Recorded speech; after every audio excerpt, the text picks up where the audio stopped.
আজি হৰিয়ানাৰ হানজাং লাংছো লৰে চাৰ্বো খেলপথাৰত APHLC দলৰ যোগদান কাৰ্যসূচী আজি বুধবাৰে পুৱা 11 বজাৰ পৰা বোকাজান মহকুমাৰ হানজাং লাংছো লৰে চাৰ্বো খেলপথাৰত চলি আছে APHLC দলৰ নিৰ্বাচনী প্ৰচাৰ সভা 21 নং বৰজান 22 নং সৰুপথাৰ আৰু 23 নং বোকাজান পৰিষদীয় সমষ্টিৰ শাখা সমিতিয়ে আয়োজন কৰা উক্ত সভাত APHLC প্ৰাৰ্থী JI কাঠাৰক উষ্ম আদৰণি জনোৱা হয় উক্ত নিৰ্বাচনী সভাত বিভিন্ন দলৰ প্ৰায় 4 শতাধিক লোকে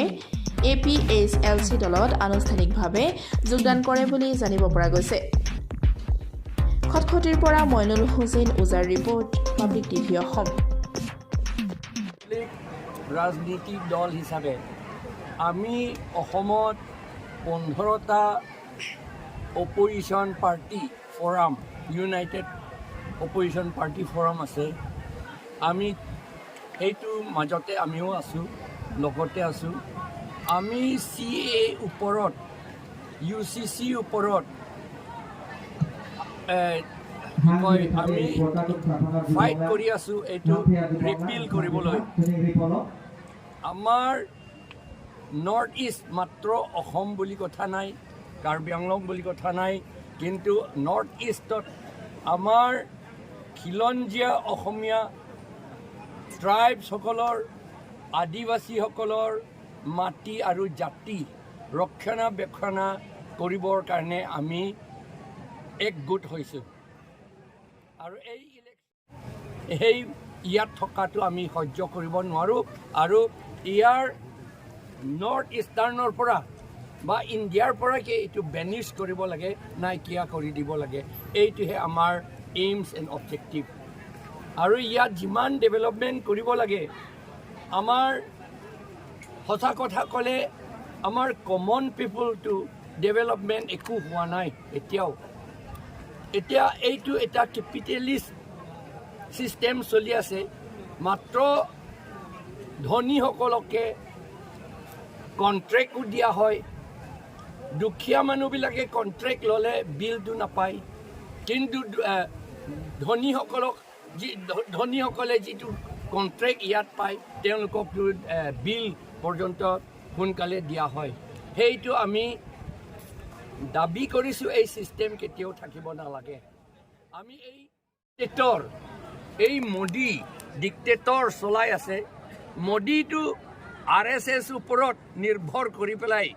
মনুস্মৃতিৰ ওপৰত নিৰ্ভৰ কৰি পেলাই তেওঁলোকে হাই কাষ্ট ছিষ্টেম এইটো চলাইছে সেইটো আমি নামানো কাৰণ আমাৰ নৰ্থ ইষ্ট স্পেচিয়েলি আমাৰ ইয়াত কাষ্ট ছিষ্টেম নাই আমি সকলোৱে সমান সেইকাৰণে এই সমান ইকুৱেলিটি বিফৰ ল equality equal distribution of economy এইবিলাকৰ কাৰণে আমি ফাইট কৰি আছোঁ যুঁজি আছোঁ ইলেকশ্যন যদি আমি জিকো তেতিয়াহ'লে সকলোকে আমি ভালকৈ চাম সমান চকুৰে আমি চব চাম আৰু এই ডিক্টেটৰ ছিষ্টেম আৰু নাথাকিবলৈ আমি ফাইট কৰিম আৰু যুঁজিম বুলি আমি আশা কৰিছোঁ এই হানজাং লাংছো বুলি কয় ইয়াত হানজাং লাংছো আগতে হৰিয়াজান বুলি কয় একেই কথা হানজাং লাংছো ইয়াত আমাৰ 5,000কৈ বেছি মানুহ গোট খাইছে ইয়াত more than 400 families বেছিভাগে BJP পৰা আৰু কংগ্ৰেছ আৰু ASDCৰ পৰা ইয়াত আমাৰ APHLC লৈ জইন কৰিছে আজি প্ৰতিদ্বন্দ্বিতাটো BJP লগতেহে হ'ব BJP কেণ্ডিডেটটো একোৱেই নাই তেওঁক মাত্ৰ প্ৰপ আপ কৰিছে বংগসেনা RSS গ'লে তাক প্ৰপ আপ কৰি থৈ দিছে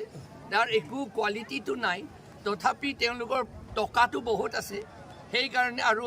ইয়াত বংগসেনা আৰু নৰ্দাৰ্ণৰ পৰা অহা মানুহ বহুত আছে সেইকাৰণে এই BJP তেওঁলোকে ছাপৰ্ট কৰিব কিছুমানে সেইটো বুলি আমি ভাবিছোঁ সেইকাৰণে আচল যুঁজাটো আমাৰ এটা ফালে সব ট্ৰাইবেল মানুহ আৰু আদিবাসী মানুহ খিলঞ্জীয়া অসমীয়া মানুহ আৰু নেপালী মানুহ এফালে থাকিব আৰু এটা ছাইডো এই হিন্দী স্পিকিং আৰু বংগ সেনা লিডাৰ্ছ সেইবিলাক থাকিব এই দুটা গ্ৰুপ